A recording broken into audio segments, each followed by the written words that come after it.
everyone, and thank you for joining me on another episode of The Art of Comic Writing. I'm your host, Jorge Medina. That's George with a J. And before we get to it, I'm going to ask you to do something that I ask you to do every week, and that is subscribe. Subscribe to the channel, like it. Even more importantly, though, share it. Share the video. That's how we grow these channels. Share the video out with anyone who has ever attempted to write a comic book, not just a comic book, but also even a book, a poem, whatever. You know, we have guests on the show, writers who have attempted to do such things as write a comic or a book. And they're going to give us tips on the do's and don'ts, things that they did that worked, things that they did that didn't work. So make sure you share it out there, and don't miss any of the shows. You also want to hit that notification bell so you know when I'm coming on. That'll be fantastic. Okay, it is now to pay some bills. So big shout out to our sponsor today, and that is Gig. Do you have the next best-selling comic book idea but have no idea how to get started because you're an artist and not a writer, or vice versa? Then go to globalindiegroup.com and find exactly what you're looking for. Gig has a list of writers, artists, editors, colorists, letterers, even podcasts on the platform to help you bring that comic book to life. Sign up today to get started and make sure you provide the promo code WRITING at checkout for a discount.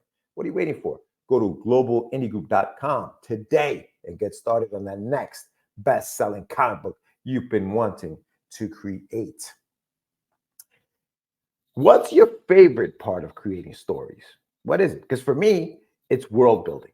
Of course, that is the part of the writing process that the audience will most likely never see.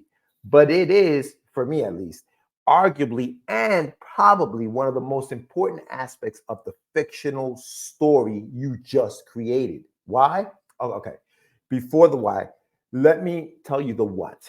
Okay, what is world building? In essence, world building is the process of developing a detailed and plausible fictional world for your story.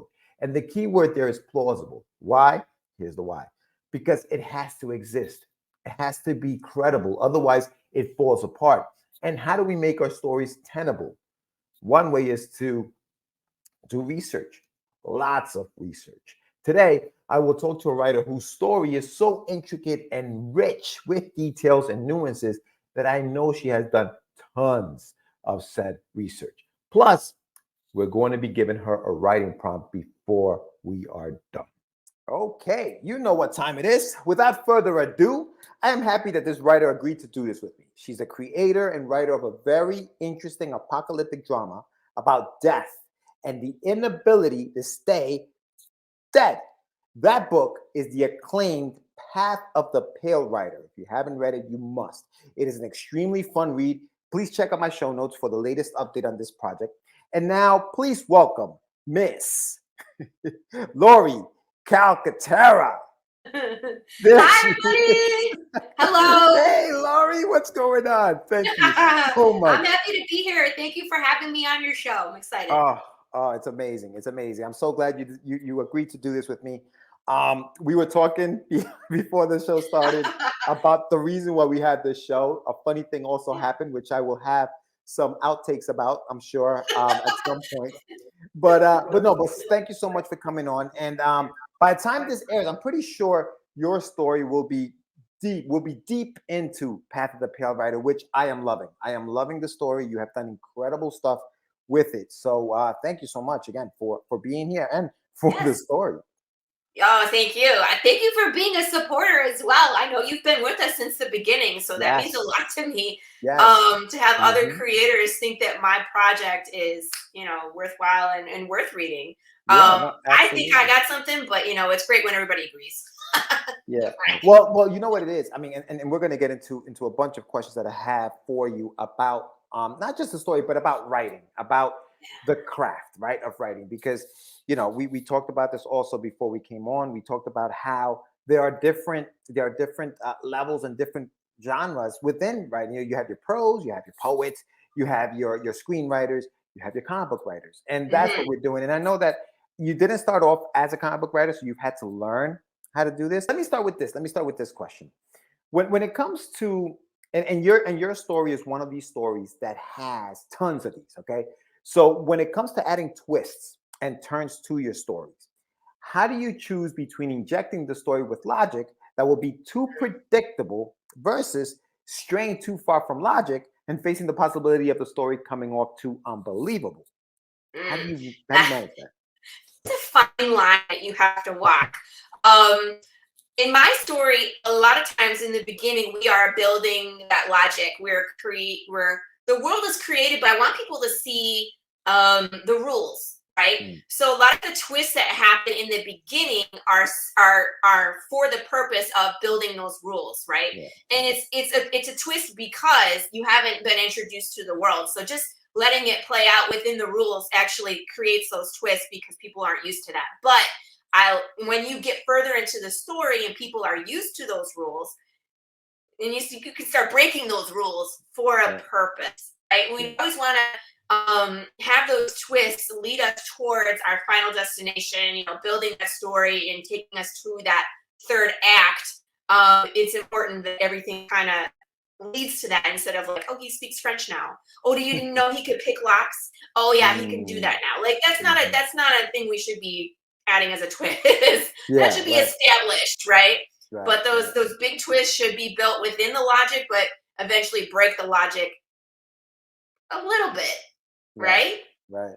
For a purpose. Yeah, no, I agree. And again, the rules thing. I love that. I love the rules. I love the fact that you do have rules because when the story gets too big, it can get out of hand. And if you don't have these things, in place so that you don't stray too far off, you're able, you may not be able to come back and you may then get lost. And I think a lot of people stop writing when it gets to that point where you kind of, and that's where you hit that roadblock, right? What they call the roadblock. Right. Where you're like, I don't know where to go from here. And it's because those rules weren't established, I did a lot of world building, and especially with mine because I have so many moving parts. So that world building was so essential in the beginning so that everything could kind of follow the same pattern, follow the same rules. So let me ask you this, in talking about rules and talking about all this stuff, and your story is one of those stories where we talked about like it's about the undead, right? And automatically people think undead, zombies. Duh, I've heard this a million times. I've seen this story before, so they think they know it.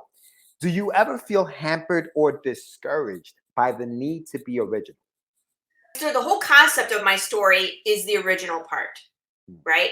So once we change how people interact with the undead or the definition of the undead, we're no longer brain-eating zombies. It's people with decaying of dementia, and how they interact and how it affects the world. I think that in itself is the original part. And then the rest of my story can continue along that path. And it's just like, just exploring that idea is original. So I think I accomplished that from the get. I think that's everybody's kind of goal, is to come up with an original idea, maybe revamp a subject. Like I'm not trying to revamp. I really enjoy horror and zombie genre.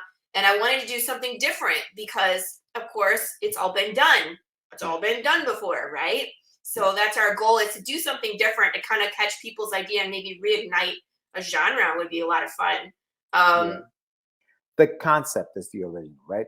In other words, we talk about twist, but the twist on that, on the undead, is the original concept. And now it's about working from there, working it from there. Yeah. Right. Coming up with the concept and then letting it play out in the direction that I see it go. People always ask, all right, I want you to be original. And then you start telling them this pitch and they're completely lost. So they say, okay, well, what else? And so you're is it like this, or this? Yeah, you're forced to say it is this meets that. And so if it is this meeting that, how is it original? How is it original? Right?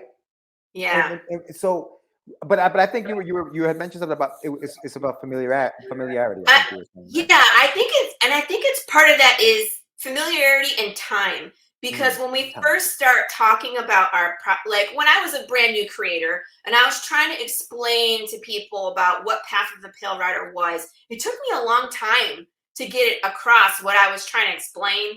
You know what I mean? Well, it's this, but that, and then it's some of this, but this doesn't work, and then there's animals, and oh my goodness, and think about You know what I mean? So people are like, okay, can you make that shorter? So then it's like, okay, then you work on your elevator pitch, but then it's like, okay, it's Book of Eli meets Walking Dead plus some Mad Max with some follow-up. You know what I mean? So people are familiar with those things. So if they can, okay, the imagery from this and this and this, it sums up the project with me saying this movie, and this video game. Gotcha. Right?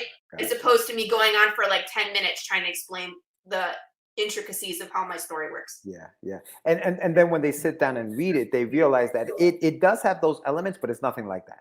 But it's all of those things and none of those things. Yes, and that is the beauty of the story.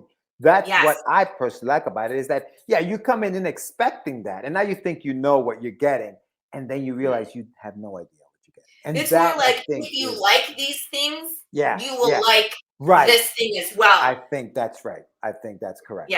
Yes, absolutely. What has given you the best results to market your books?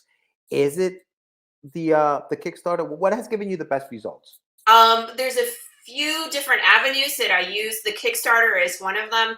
It's probably the most important because that's where we actually fund our project. It's vastly expensive to produce indie comics. For people that don't know, I know you know, because you've done it time and time again. I know. But it's a labor of love. It does cost a lot of money, thousands of dollars, and depending on whose artists are involved, the variant covers, the merchandise, the fees, the shipping, the print job, all of these things come together, and to produce one issue, it's very expensive.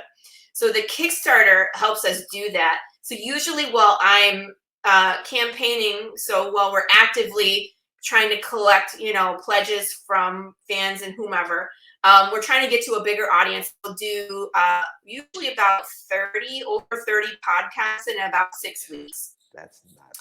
Yeah. So I push pretty hard there, but it's great to interact. It's great for people to hear me talk about it, because I get great questions about things that we've never talked about before. Someone was like, what would happen if someone had a pacemaker?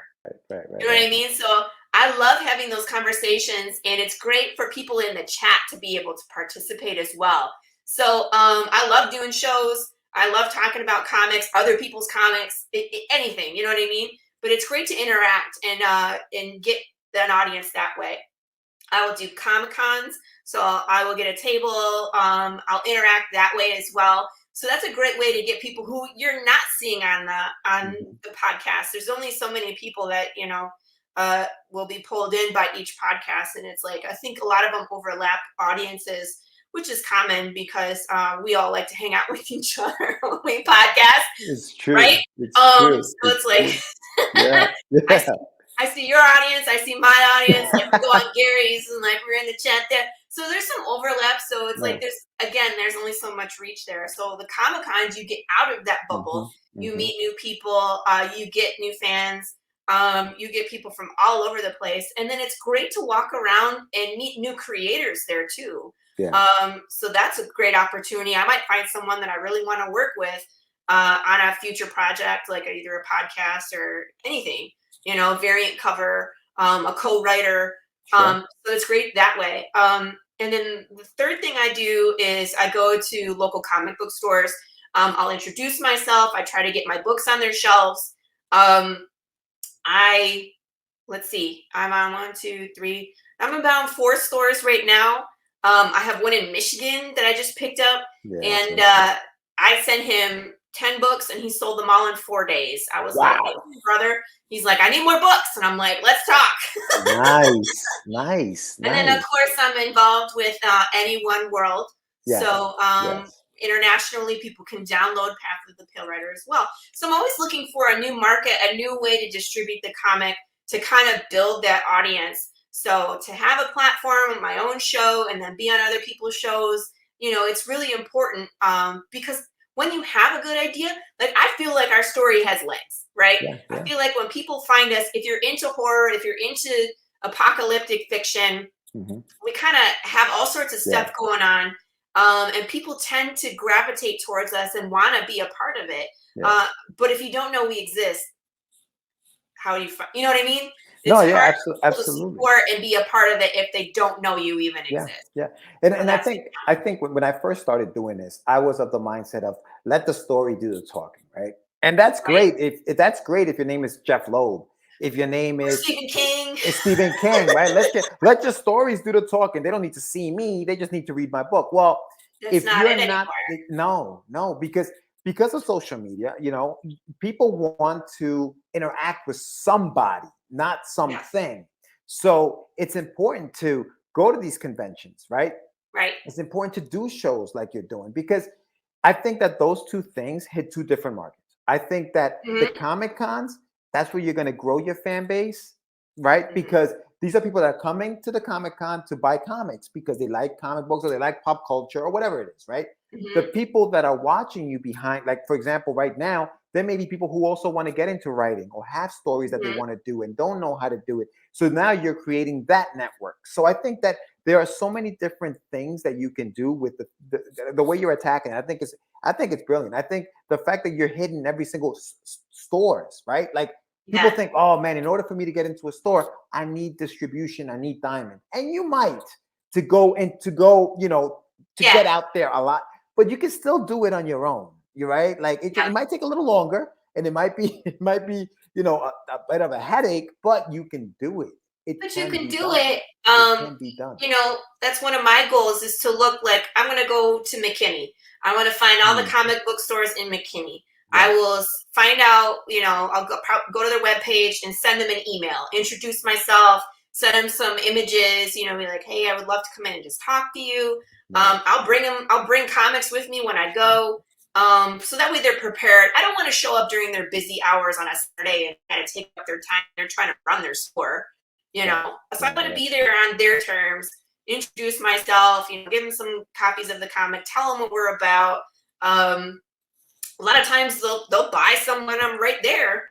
Right. And a lot of times I'll ask like, hey, can I come do a book signing? Set up, a lot of times we can set up a table at the location, and then it'd be great to meet some of their customers. Luck favors the well prepared. And I think that if you are well prepared, you could get lucky, but you got to be ready to strike when the iron's hot, right? Because if Well, you're not, and I think that the more active you yes, are, the more opportunities you have to be absolutely. found, right? Absolutely. Because if I only put my books in like one store, that publisher, who knows if they'd ever go there? You know what I mean? Right. Right. So it's like if I have my books in 20 stores, I don't know if I can do 20 stores. Yeah, let's say 10 stores. I mean, Right. let me aim for 10, right? That's still 10 more opportunities than that one. Yeah. Yeah. Yeah. So, and then being at cons and being at LCSs and doing, social media. So Yeah. it's just kind of like, Yeah. again, it's trying to get to every market that's available. And I think the other thing too is not to forget the stuff's got to be good. Like it's got to Mhm, be good. Your quality has to be good. You have to mhm. work on your craft. You can't just think, hey, if I'm in enough stores and I bother enough people, they're gonna say yes, even though my stuff is That trash. doesn't work. It's not gonna work. They may buy the first book because your cover is incredible, but if that writing inside that book sucks, they're not gonna Sucks. buy the rest of the book. They're gonna be like, this is cute. Who is your artist? I may want to hire him or her. Right? I'm saying, who's your artist? Like, Get your that's book. great, kid. Who's your artist? We want to talk to them Great instead. kid. Like, well, that backfired. That's awesome. That's awesome. Yeah. Oh man, I see, and that's the thing. I love the creative process, and I love, especially what we're doing, like when we do comics. When it's prose, it's different. It's just you, and maybe your editor comes in at the end and says, "Hey, Right. this doesn't make sense." Which we also do use editors. I'm sure you do when you're I writing your do. comics, and they're very She's important. super important. Yeah, they're very extremely important. Sometimes you don't see the forest from the trees sometimes when you're in it. You know what I Yes. mean? Like you're just lost in it. But that brings me to this question for you, and I think, and this is what I like to call the topic of the show basically is and I know you do this because we talked about this, but how much time do you spend researching a study? What does research look like for you? Like when you're studying this whole thing, what does it look like? My research, my Google search usually is probably going to end me up on a list somewhere. I do a ton of research, and I mean, like, let me just give you an example. In season 2, there is an issue where I blow everything up. in Jeez. as many You ways are as you can think. nuts. You Okay, are so we nuts. use TNT. I have researched. I had to look Oh, up gases. Okay, so I was looking for a type of gas that was naturally produced that could come out of the ground, but was flammable and smelled sweet. what? Oh yes, it smells like cinnamon rolls. And you And then found you it. die. So it's poisonous to breathe it. You're like, wow, it smells really sweet, but if you stay in there, it will kill you. Wow. But it's also flammable, so if you do something wrong, it'll blow everything up. So, so yeah, so I spent a lot of time picking the right stuff like that, right? And like, how could you survive that? How flammable is it? Like, would a spark light it? Does it need to be an open flame? Like, I really do a deep Yeah, dive. yeah, Okay, yeah, yeah. there's other things like there's another, this is also in season 2 where we talk about deep brain electrical stimulation. Okay, so where they actually insert a metal probe through your skull into the brain, and in different parts of the brain you can elicit different types of See, memories. that's the kind of Memories stuff. based out of fear, based out of happiness, Wow, based out of wow. anxiety, right? Mm, Depending on mm, which part of the brain mhm, you light up. And these mm. people are awake. Wow, Okay. So wow. stuff like that. So I and it's funny because when I research, I'll write down names. So the guy that was that kind of pioneered that deep brain electrical stimulation, his name was Dr. Penfield. Right. So you're gonna see his name show up somewhere in that issue. You know what Nice. I mean? So we're naming, I think I named some of the equipment Penfield machine Yeah. or something. Wow. So, you know what I mean? So you're going to see things like, if you do the research, Yeah. it's Oh yeah. legitimate.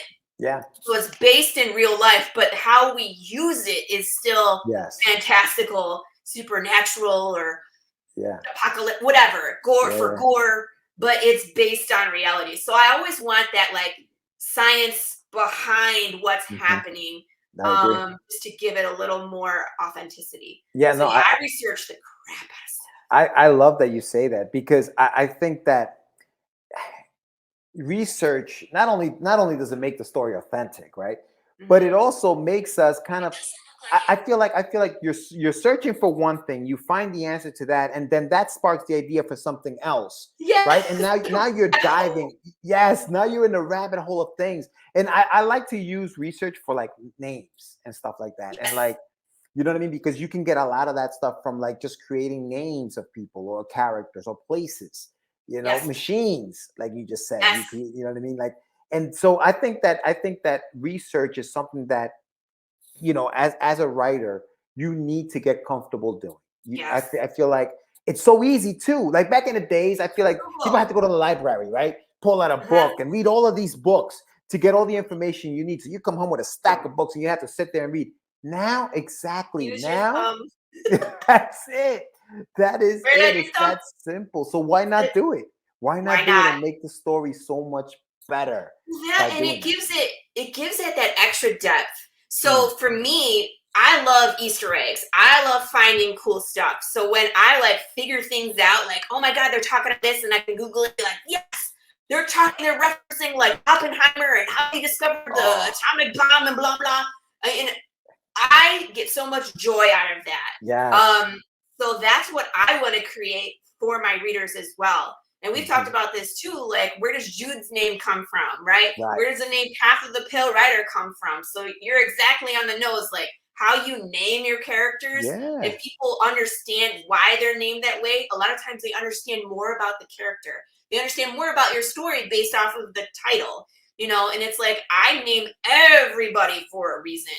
Yeah. I love So that. when you I love start that. getting into the story and you meet new characters, there's a reason they are named that way. If you can Hmm. figure it out, you'll understand a lot more. Yeah. Yeah. And you know what? And your reader becomes smarter for it. And I think that Right. that's what attracted me to comics when I was a kid is the amount of number one, the vocabulary, like the words that I learned. Now, listen, I wasn't born here. I was born in Ecuador.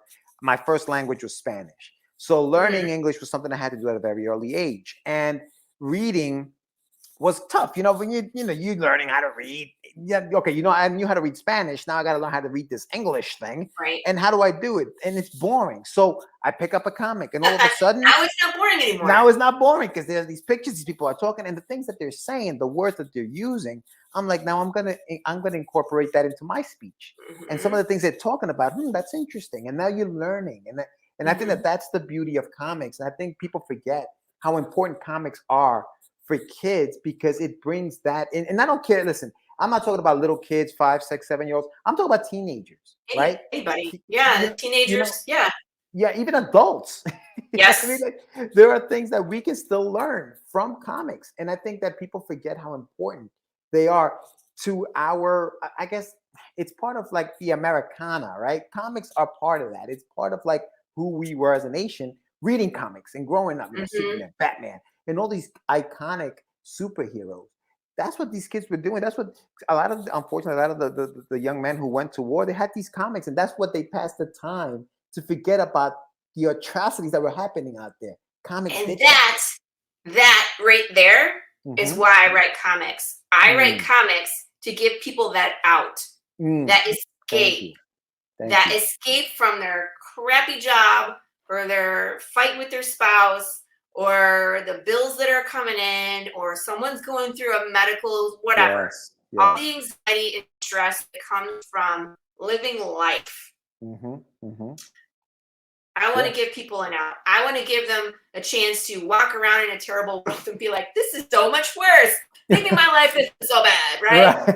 Right. Yeah. It's entertainment at its core as a way of escapism. And that's really my goal, is to give people just that immersion into something else to kind of escape their own life for a bit.